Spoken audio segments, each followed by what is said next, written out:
Hello guys, anganwadi recruitment 2024 অঙ্গনওয়াড়িতে ৫১,৮৪৪টি পদে কর্মী নিয়োগ, অষ্টম পাশেই ২১,০০০ টাকা স্যালারি। তো গাইস, আজকের ভিডিওতে আপনাদেরকে A to Z জানিয়ে দেবো। আর গাইস, আপনাদের মনে যদি কোনো ডাউট থেকে থাকে আমি সন্দীপ আপনাদেরকে বুঝিয়ে দেবো। তো গাইস, ভিডিওটা শেষ পর্যন্ত দেখতে থাকুন।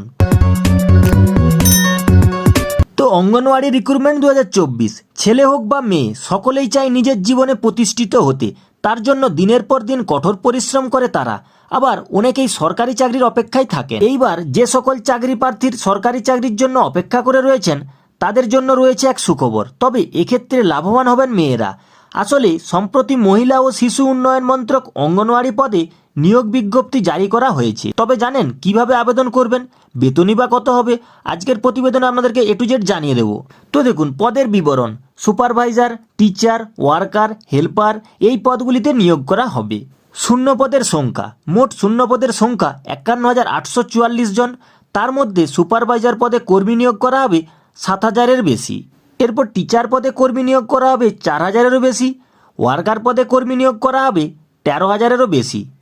মিনি ওয়ার্কার পদে কর্মী নিয়োগ করা হবে ৯,০০০-এরও বেশি। আর হেল্পার পোস্টে হবে ২১,০০০-এর বেশি শূন্য পদে কর্মী নিয়োগ করা হবে।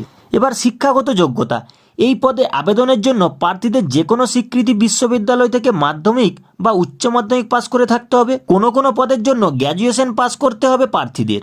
এবার বয়স সীমা: অঙ্গনওয়াড়িতে আবেদনের জন্য প্রার্থীদের বয়স প্রায় ১৮ থেকে ৪৫ বছরের মধ্যে হতে হবে। আবেদন ফি: এই পদগুলিতে আবেদনের জন্য কোনো আবেদন ফি লাগবে না। আবেদন পদ্ধতি: অঙ্গনওয়াড়ি নিয়োগের জন্য ফর্ম ফিল আপ করার জন্য প্রথমেই আবেদনকারীদের মহিলা ও শিশু উন্নয়ন মন্ত্রকের অফিসিয়াল ওয়েবসাইটে যেতে হবে। এরপর বিজ্ঞপ্তি বারে বিজ্ঞপ্তিতে ক্লিক করে সম্পূর্ণ বিজ্ঞপ্তিটি ভালো করে পড়ে নিতে হবে। তারপর মেনুতে গিয়ে রিক্রুটমেন্ট বোতামে ক্লিক করতে হবে।